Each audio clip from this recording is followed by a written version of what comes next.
साथियों नमस्कार। आप देख रहे हैं अपना YouTube channel B R healthy.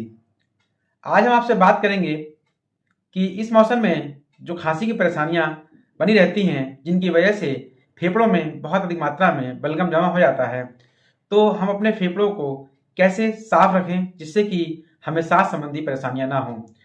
जब फेफड़े में बलगम भर जाता है तो आप जानते ही हैं, हमें सांस में बहुत दिक्कत होने लगती है, चाहे बच्चे हों चाहे बूढ़े हों, और किसी भी एज के लोगों को बलगम जमा होने से फेफड़ों में दिक्कत होने लगती है। तो हम जानेंगे इस वीडियो में कि अपने फेफड़ों को हम कैसे क्लीन रखें। इस सबको जानने के लिए वीडियो को अंत तक अवश्य देखें। अगर आप चैनल पर नए हैं तो चैनल को सब्सक्राइब करें।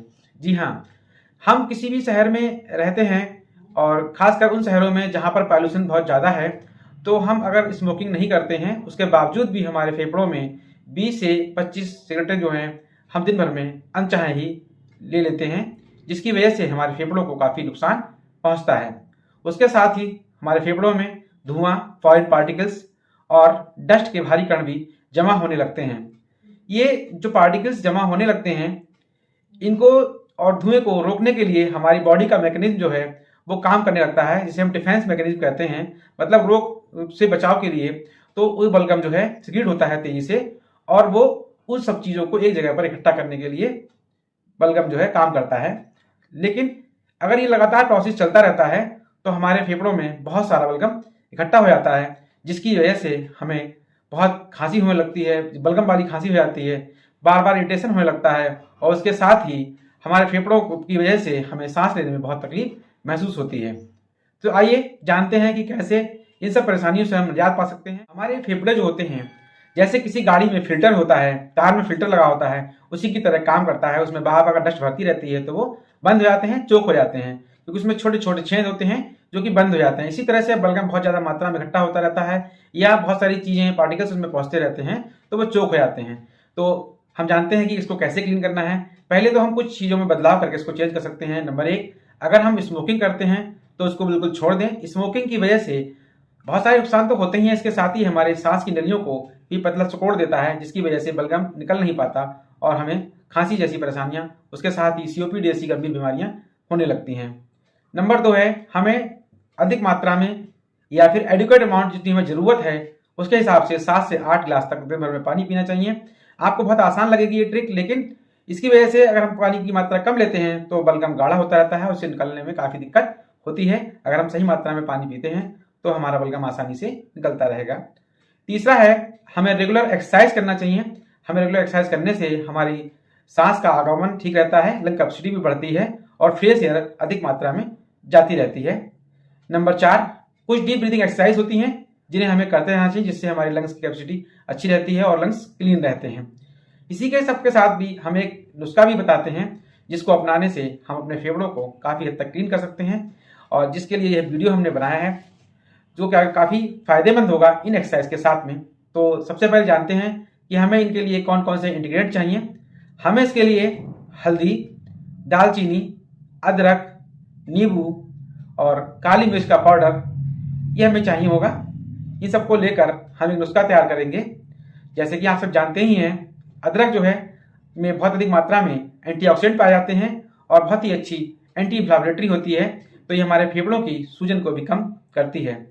हल्दी हमारे जोड़ों की सूजन को भी कम करती है, और कहीं भी सूजन हो उसको कम करती है। इसके साथ ही ये इसमें बहुत अच्छी एंटी माइक्रोबियल प्रॉपर्टी भी पाई जाती है, जिसको हम इसीलिए हल्दी को आयुर्वेद का एंटीबायोटिक भी कहा जाता है। इसके साथ ही तीसरा आता है शहद। अगर हम शहद को इसमें मिक्स कर लेते हैं तो ये हमारे बलगम को पतला करने के काम करता है, उसके साथ ही हमारे गले को स्मूथ बनाता है। नंबर 4 है नींबू। नींबू हमारा बहुत ही अच्छा इम्यूनिटी बूस्टर होता है, जो हमारे इम्यून सिस्टम को बहुत अच्छी मजबूती प्रदान करता है और रोग प्रतिरोधक क्षमता को बढ़ाता है, रोगों से लड़ने में भी मदद करता है। इसके साथ ही काली मिर्च डालने से ये सब जो इंग्रेडिएंट्स हम मिला रहे हैं, इनके इफेक्टिव पावर को और ज़्यादा काली मिर्च बढ़ा देती है। उसके साथ ही ये हमारे गले को साफ करने का बहुत अच्छा काम करती है। और सबसे लास्ट है दालचीनी की प्रॉपर्टीज तो आप सब जानते ही हैं, इसमें एंटी माइक्रोबियल प्रॉपर्टी पाई जाती है, और ये सब माइक्रोबीज जो हमारे जमा हो जाते हैं उनको खत्म करने का, उनसे लड़ने का काम दालचीनी करती है। तो हम जानते हैं कि हम इसको कैसे इसका सेवन करें। हम जानते हैं इस नुस्खे को हमें कैसे तैयार करना है। तो उसके लिए 200 ml पानी को हम एक फ्राई पैन में रखते हैं, और उसको बॉयल करने के लिए छोड़ देते हैं। फिर उसमें एक अदरक का टुकड़ा लगभग 1 इंच का कद्दूकस कर या कूट कर हम डाल दें। उसमें आधा चम्मच हल्दी, 1/4 दालचीनी को हम 2 से 3 मिनट के लिए बहुत ही हल्की आंच पर बॉयल करने के लिए छोड़ देते हैं। फिर हम उसको उतार लेते हैं और उसको थोड़ी देर तक ठंडा करते हैं। जब हल्का गुनगुना रह आता है तो उसमें हम 1 चम्मच शहद और 1 चुटकी दालचीनी का पाउडर, काली मिर्च का पाउडर और आधा नींबू को निचोड़ देते हैं और उसको मिक्स कर लेते हैं। और फिर ये हमारा पेय पदार्थ, जो कि हमारे बलगम को निकालने में बहुत मददगार साबित होगा, फेफड़ों को साफ करेगा, सांस की नलियों को मजबूती प्रदान करेगा, ये तैयार हो जाता है। इसका हम दिन में 1 से 2 बार तक सेवन कर सकते हैं। ये सेवन में जितनी भी हमने सामग्रियां ली हैं, इसमें इंग्रीडियंट लिए हैं, सभी आयुर्वेदिक हैं और रोजमर्रा की जिंदगी में यूज करते हैं, कोई हार्मफुल नहीं है। उसके बावजूद भी कोई ऐसा इंग्रीडियंट्स हो जिससे किसी को एलर्जी हो तो वो उससे बचें। इसके साथ ही जो लोग लंबे समय से कोई दवाइयां खा रहे हैं या सांस के रोगी हैं या उनको कोई गंभीर परेशानियां हैं तो इस नुस्खे को लेने से पहले अपने डॉक्टर से संपर्क अवश्य करें।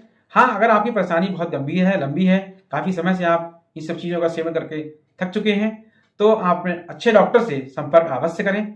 ऐसा नहीं है कि आप नुस्खे का उपयोग करते रहें और आपकी बीमारी आपको असाध्य हो जाए, तो इन सब चीजों से बचे रहें।